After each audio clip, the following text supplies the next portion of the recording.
Hello, hello, good morning, ladies.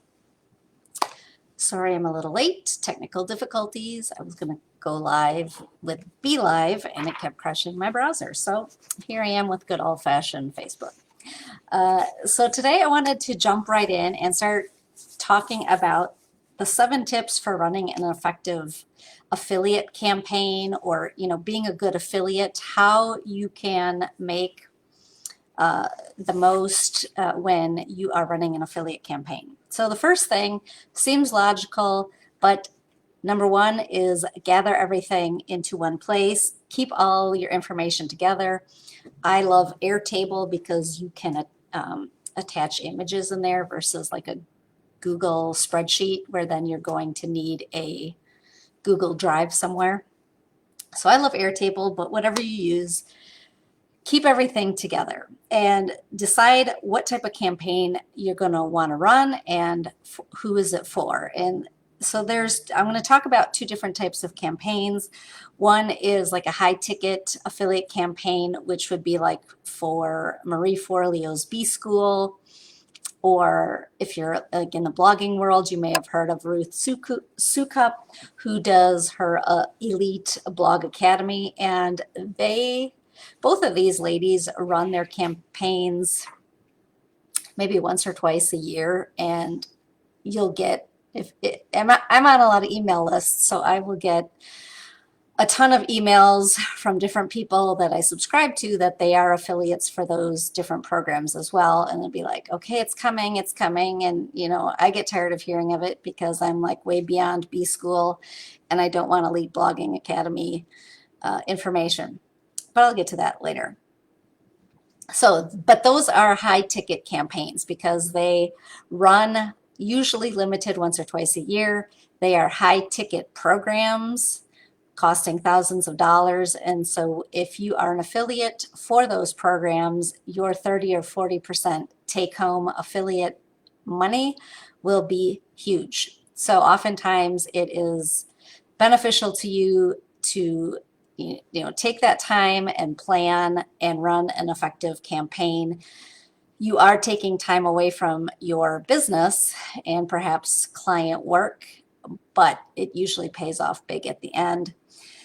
The other type of campaign is like for like monthly subscription type products. And so I think of like ClickFunnels.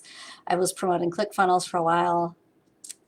They have the monthly $97 recurring subscription. So 40% of that is, almost $40 a month for each person.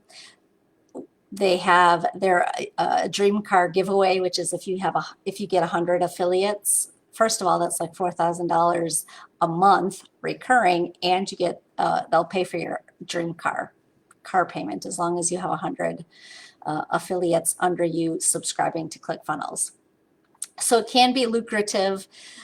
There are people who just do affiliate marketing and it pays off because they're dedicating their whole time to that. But you need to decide, weigh your pros and cons of what affiliates you want to promote, because remember, I always say promote what you love, not just for the money, because first of all, I like to share experiences with the products that I use, and people will see right through you if they know you're just like spamming links all over the place and you just want to make money. So oftentimes these affiliates, especially like on affiliate launches, they will give you affiliate swipe copy and images and things like that. So you'll want to keep that in in that place, as well as, put the dates on your calendars. Usually, like with the larger affiliates, they have affiliate managers. They are going to tell you well in advance, hey, this is coming. Here's the dates, here's cart open, here's close, here's your swipe information. Gather that. And then as far as branding, I don't like to use their branding. I prefer to make my own and use like lifestyle pictures or behind the scenes pictures, because if you use the same pictures, images that everyone else uses, it looks kind of lame, I think. It's like, oh, I just recycled this picture and didn't really give any thought to it. Maybe use one or two, but if you use your own branded images, it really sets you apart from the others. And so my number 2 is create a plan of attack, which means creating how you are going to market. How are you going to promote? In the case of ongoing monthly subscriptions, there are multiple ways. I suggest either blog posts or YouTube videos, because both of those have the SEO attached, and it'll get on Google as one more way to find you. You can do like behind the scenes type videos or images like before and afters. How did a product change how you do business? This is what this is what I did before, and now this product has helped me do XYZ, and this is the after. You can create a resource library of videos. Put the resource, if you have a resources page on your blog page, you can put a link to it there.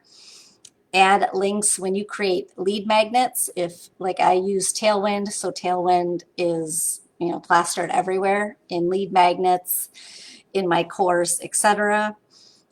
As a service provider, again, if you have a client that needs your help for something, you can be like, hey, well, I recommend this, because they're coming to you for help. And so unless they already have something set up that you need to jump in and use, otherwise you can suggest, hey, well, I like this because of X, Y, and Z, and do you want to use that? And so then when they want to, you give them your affiliate link and they sign up.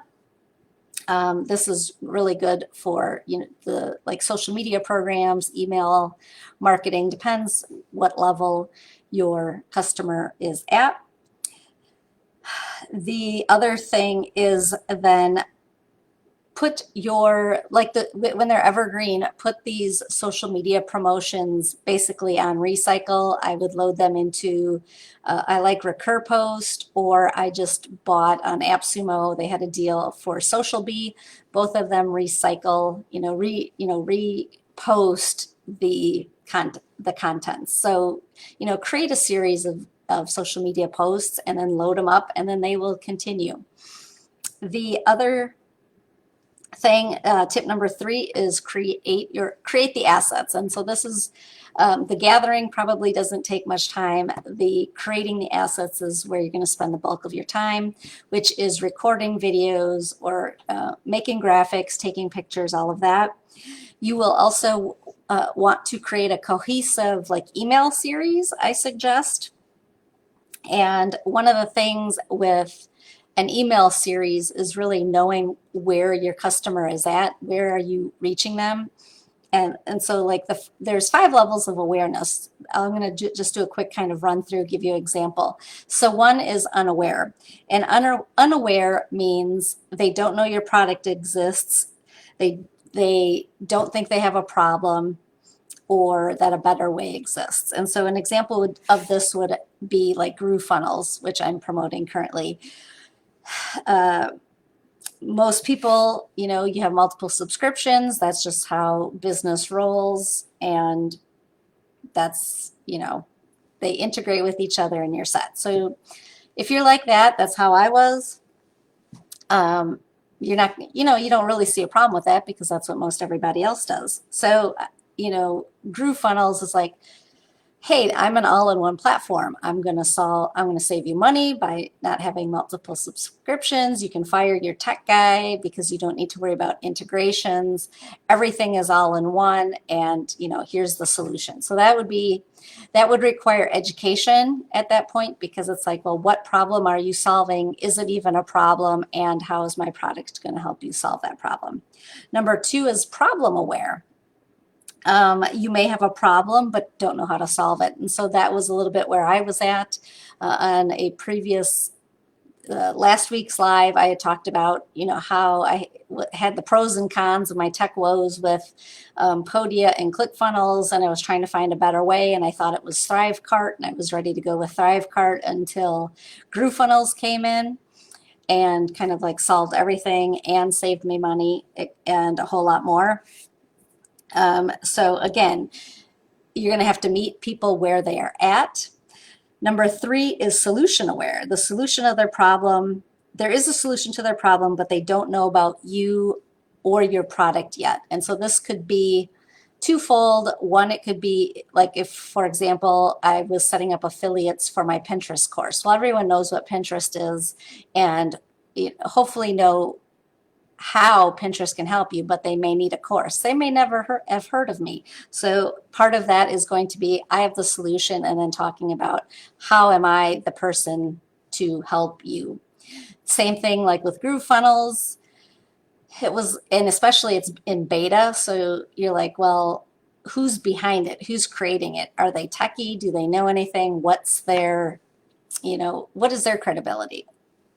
And so if they don't have credibility, and credibility can be in multiple ways, like with GrooveFunnels, the 3 guys that started have been online for a long time and have created other similar programs, so that's not a far stretch. Credibility could be in the way of like as seen on TV, testimonials, that type of thing, because obviously no one starts out to be Marie Forleo.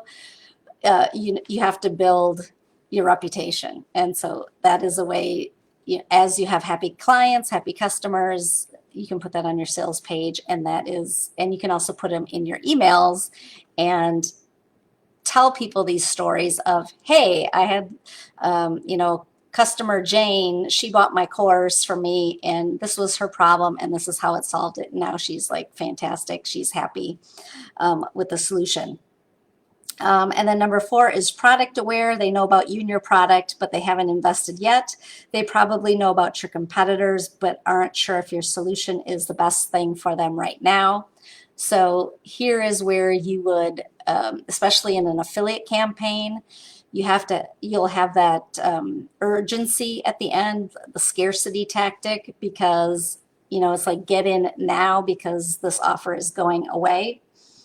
Number 5 is most aware, and these are your best customers. These are people who come back and buy from you again and again.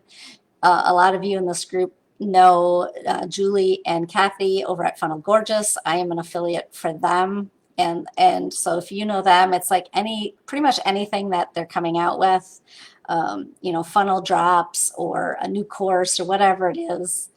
It's like, well, it's them. I'm just, I'm definitely going to check it out and throw my money at them. So that's obviously where you want that's where you want your customers to end up, is that, anything that just comes out, they know, you've built that credibility, you wowed them, and they just keep coming back. So keep that in mind when you're probably going to have to take the cold traffic that's coming your way through that journey. Probably they're not going to get to number 4 or 5, but you're going to have to do a lot of education, the problem that your product solves, and then like the credibility, whether it's you for your product or the product that you are promoting. Like I said, with GrooveFunnels, like who was behind GrooveFunnels, or if it's a well-known product that you're an affiliate for, like the other example, like Funnel Gorgeous, a lot of people know who that is. They know who Kathy and Julie are. So you already have that credibility built in. Some quick email tips. Use tagging whenever possible. If you've ever been on a list and you've got like 3 different people sending you emails all about Marie Forleo's B-School, I don't want to hear about it, right? So if you're smart, down near the bottom, you can create an opt-out. And basically, it's if I suggest, like, if you don't want to hear about XYZ promotion, click here. You'll stay on my email list and get the regularly scheduled newsletter, but won't hear anything else more from me about this promotion. So basically, you don't want to give people the reason to unsubscribe from you completely, and that is usually excuse me, that unsubscribe at the very bottom. If someone clicks that, they're totally off your list and you've lost a valuable potential subscriber or future customer. And so you don't want to, people are on the other side. You don't want to be annoying. And so you don't want to keep sending them information on something they don't want to hear. So I love that option, and I do take advantage of it quite a bit. And so the smart people still keep me on their list because I've clicked that. And it's like, okay, I don't want to hear from you for the next 2 weeks while this promotion is going on, but I still want your regular newsletter or whatever it is. Then the other thing is create an interest tag. So if anyone, let's say you've sent out a couple of emails, people didn't click on that opt out, so that, they're still along for the ride, wanting to learn more, and they click on something that takes them somewhere else and they want to learn more. Create a tag, because what will happen is as the cart gets closer, you're going to create more of that scarcity. And most sales either happen like right when something launches or at the end when the cart closes. Like in the middle, it can be sort of a lull, but at the end is kind of when all the sales come in. And so you're going to want to send those, okay, you have, 1 day left, 12 hours left, 3 hours left, 1 hour left, those multiple emails. And so again, you don't want to bombard your email list and annoy the heck out of people, because again, at that point, they could be like, okay, well, I decided I'm not interested. And normally you wouldn't put that opt out at that point. Usually you do it in the beginning, but I guess you could. But you want to just target the people who have shown interest and hopefully make a sale that way. So I suggest those 2 things.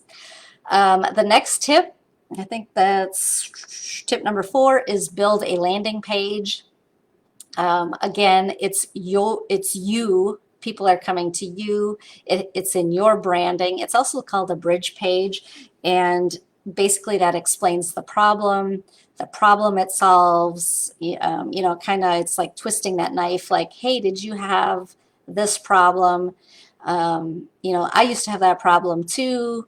This is what I did about it. This is how the product solved my problem. And so you can do this in just a regular sales page format. You can do like a video sales letter where you have a video at the top.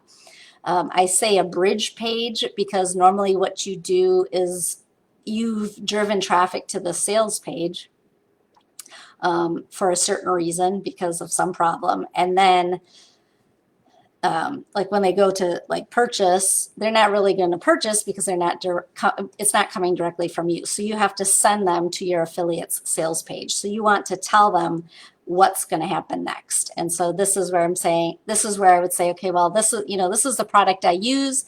The next step is you're going to click on the button below. It's going to take you to XYZ sales page, and you're going to enter in your name and email address, and then pay for the product over there or sign up for the product over there. That way people know, like, this is the next step, and why isn't it coming from you? I mean, you should have explained the product well enough so that they know that you're not fulfilling, you're not the creator of that software, and they're going to have to go somewhere else to actually sign up for it. So that's just sort of like a clarifying, like, okay, you're going to go to this page, enter in your name and email, and then continue on. So I suggest having that landing page. You can have that landing page attached in your email series. You can attach that landing page to your social media. The other thing is, let me see. Okay, so the 6th tip then is creating a bonus offer. And this is creating something special for, as a kind of like a ethical bribe, as like ClickFunnels calls it, like an ethical bribe or a thank you for using my affiliate link. And so usually it would be something that goes along with what you're selling. And like when you buy something, it can often create another problem. So how can you help solve that problem? And so an example of this is Traffic Secrets, Russell Brunson's last book launch for Traffic Secrets. It was a free plus shipping offer. You got the book free, you just had to pay for shipping. And as part of his book launch, he had an affiliate contest that drove out the big wigs, the big names, the big influencers with all kinds of bonuses because they wanted to attract you to buy the Traffic Secrets book from them. And if you've ever been around for these launches, you can end up with multiple copies. So like for me, I ended up with multiple copies of Traffic Secrets because I bought 2 from 2 different people because I wanted their bonuses. And that, you know, it could be like one thing that I bought was, I bought it through Jim Edwards. He had like a conversation like recorded with Russell. He had like a bunch of other bonuses that I wanted, and they all connected to driving traffic and Traffic Secrets. And so you want to make it a bonus that's related, and like I said, solving a problem. So you know, if it's a piece of software, you may want to have like a quick start guide, for example, or a checklist, like, you know, put these 5 things into place first. Or something that uses that product to take you to the next level. And so people usually appreciate that, and they will love you for your bonus because it's coming directly from you. So it's a way to kind of like, if it's someone new to you, that's how they can get used to you and what you offer. So you really want to wow them. And my advice for that too is, like, for example, with the ClickFunnels, there were like big influencers that had bonuses, and don't discount yourself. It's like, just because there are these big influencers, I mean, you know, my goal was not to like, I knew, for example, I would have like no chance in winning against these people because they have much larger audiences. But I have my own audience. You know, you guys are my audience. And so you may not have heard of these like 10 influencers because you're not in that like circle yet. And so like I am kind of like your introduction into like the ClickFunnels ecosystem, for example. So you know, let this be a way to kind of wow people into knowing what you put forward. So that was 6 tips. The last tip is recycle and reuse. Once you've done this before, like in the example of that I gave you, like Marie Forleo B School happens every year. Elite Blog Academy happens every year. Keep the same, you know, keep this stuff. You can reuse it again next year. Just maybe need to tweak it because oftentimes they do update their programs. So reuse what you've done. Don't need to create it from scratch every single year. And recycle, meaning use that, like use this kind of workflow as a way to run all of your affiliate campaigns. So then it's like, okay, I have all of my campaigns in like different tabs on Airtable. You know, just, okay, first I got to gather my assets, then I'm going to create my plan. And usually if you create one plan, the time frame may shrink or expand, and then you can kind of fill that in. But you have these like jumping off points. So you've created an email sequence, tweak it to the new product. And so you don't have to start everything from scratch, and it takes you so much longer. The more campaigns that you run and are part of, you're going to get faster. So that is it turns out 7 tips. If you have any questions, if you come back for the replay and watch #replay so I can say hello and thank you for stopping by. And then if you have any questions, drop them in the comment section below so I can come back and answer them. And I hope you have a good rest of the day and a good rest of the week. Take care.